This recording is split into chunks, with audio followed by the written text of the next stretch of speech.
Programa Arte de Viver. Apoio Sicom, Sindicato dos Condomínios Prediais do Litoral Paulista, a mão amiga no momento certo.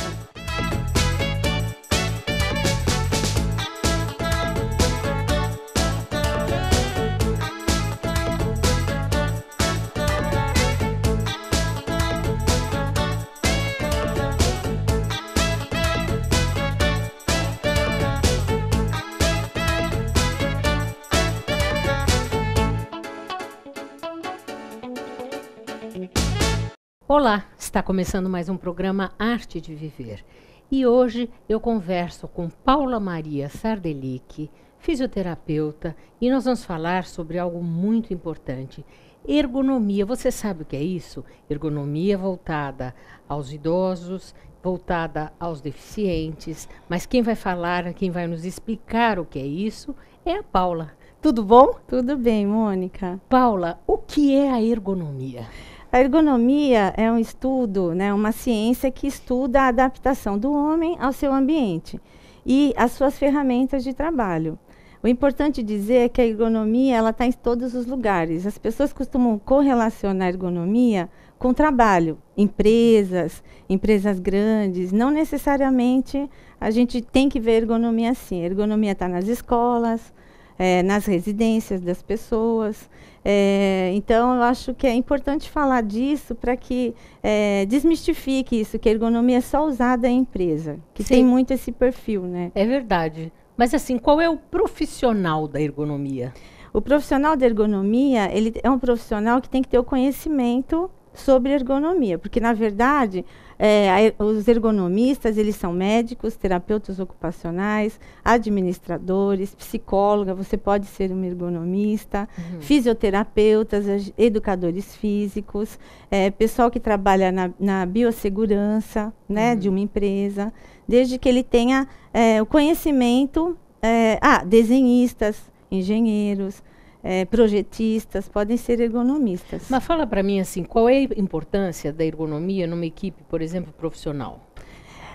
Tendo um ergonomista na equipe multiprofissional, a gente teria uma facilitação, né, desse profissional adequar o ambiente ao seu trabalho. E por que isso? Porque, na maioria das vezes, as lesões, as patologias se dão devido à falta de ergonomia. Então, como a gente acredita, eu como fisioterapeuta acredito na prevenção, né? Estamos caminhando bem, porque pouco se falava de ergonomia, pouco se fala, né? A gente sabe, ouve, mas pouco se fala em ergonomia. Então, é importante também dizer que todos os profissionais que se dedicam a estudar ergonomia podem ter essa visão, né? A importância disso é que ele é um grande facilitador de ambientes, né? Então, eu acho que a coisa mais importante é a gente falar um pouquinho das principais doenças que são relacionadas à falta de ergonomia. Como eu estava te falando, né? Como fisioterapeuta, no consultório ou a domicílio, quando a gente trabalha, a gente se depara com muitas doenças, né? Doenças, bursites, tendinites, né? Má postura. Então, a importância da ergonomia e do papel, né, da ergonomia nesses setores seria isso. Então, é importante a pessoa ter uma adequação entre ela e o seu ambiente de trabalho, e sua ferramenta. Se eu trabalho numa empresa, eu tenho o computador, a cadeira, o mouse, e tudo isso tem uma medida, né, que seria o mais correto possível. Então, o ergonomista vem para adequar o ambiente, né, a sua ferramenta ao seu ambiente de trabalho em relação ao seu corpo, né? Agora, nós estamos com uma população que está envelhecendo, né, Paula? Então, Isso. Falando, né, como a gente falou do tema, assim, do programa, em relação aos idosos, né? Quais são os cuidados em relação aos idosos? Então, é um público-alvo, né? Então, o envelhecimento, e nós estamos numa cidade onde, né, temos muitos, né? A gente tem essa população de pessoas mais idosas, eu vejo uma preocupação muito grande. Por isso, também eu me dediquei muito a estudar ergonomia para idosos, que eu vejo muita necessidade, né? Então, eu acho uma área importante para a gente prestar atenção. Com o envelhecimento, a gente tem perda de funções. Então, a gente tem fadiga muscular, diminuição de visão, a gente tem dificuldade de marcha. São muitas afecções que vêm com o envelhecimento. Por si só, sendo um idoso ativo ou não, as perdas de funções são evidentes. Com as perdas de funções, a grande preocupação é quedas. Que nós temos um alto índice de idosos, né, pós-operatórios por quedas. E o que pode se fazer, então, para evitar? Como seria a ergonomia adequada para esse tipo vamos dizer, para evitar esse tipo de coisas? Eu acho assim, a informação, ela é sempre muito bem-vinda, e eu acho que adequar o ambiente do idoso, porque a minha profissão, com a experiência que eu tenho, ela se diz no seguinte: eu entro na residência das pessoas. São móveis por todo lugar. A gente não encontra um ambiente adequado para aquele andador, para aquela cadeira de rodas. As barras, né, que são coisas que hoje em dia todo mundo, o médico diz, põe a barra no banheiro, põe a barra no quarto. As pessoas não sabem onde pôr as barras. A família fica sem saber onde colocar corretamente as barras.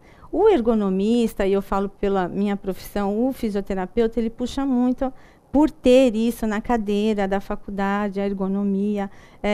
Então, acaba o fisioterapeuta fazendo esse trabalho, adequando o ambiente à residência do idoso ou à clínica, pode ser uma clínica também, né, de idosos. A gente acaba adequando todos esses dispositivos, seja andador, cadeira de rodas, barras, são dispositivos auxiliares que a gente chama nesse sentido, que vão facilitar e evitar as quedas, né? Vamos voltar a falar. Confira agora uma dica do Dr. Rubens Moscatelli, presidente do Sindicato dos Condomínios Prediais do Litoral Paulista. Obrigado, Mônica. Um tema essencial que mexe com o imaginário dos condôminos, mas também com a responsabilidade que o cargo determina, que é o conselheiro, né? Ou seja, o fechamento e a organização da prestação de contas mensal. Normalmente, quando o condomínio é feito, gerido, administrado por uma empresa ou por uma pessoa fora do condomínio, uma administradora ou um administrador, se pressupõe a existência de pastas organizativas daquelas despesas que foram realizadas. Como o conselheiro ele tem como atribuição principal fiscalizar os atos do síndico, é essencial que ele analise aquelas contas, aquela prestação de contas organizada em pastas todo mês. O fechamento da pasta já deve ser submetido a ele, após o síndico aprovar aquelas despesas, né? Que ele faça uma depuração, verifique, lá passe uma peneira para saber se aquelas coisas que foram previstas, né, na previsão orçamentária foram cumpridas, se os gastos que ocorreram no mês estão dentro do padrão que foi aprovado, e na dúvida que tiver, ele deve questionar o síndico. Mas não é um questionamento verbal, ele tem sempre que garantir que ele analisou aquilo, fez o questionamento, houve a resposta ou não, para que ele possa, no momento oportuno, que é a Assembleia de Prestação de Contas, possa dizer, olha, eu verifiquei mês a mês as pastas e tive algumas dúvidas, a administração, assim como o síndico, me informaram, e continuar as dúvidas, ou não continuar as dúvidas. Então eu recomendo a aprovação ou a rejeição das contas. Veja, o conselheiro ele pode rejeitar, ou melhor dizendo, recomendar a rejeição, ou recomendar a aprovação. Mas quem decide isso é sempre a Assembleia. Então compareça na Assembleia e mais um detalhe, o condômino tem direito à verificação das pastas. Mas faça isso sempre por escrito. Até a próxima.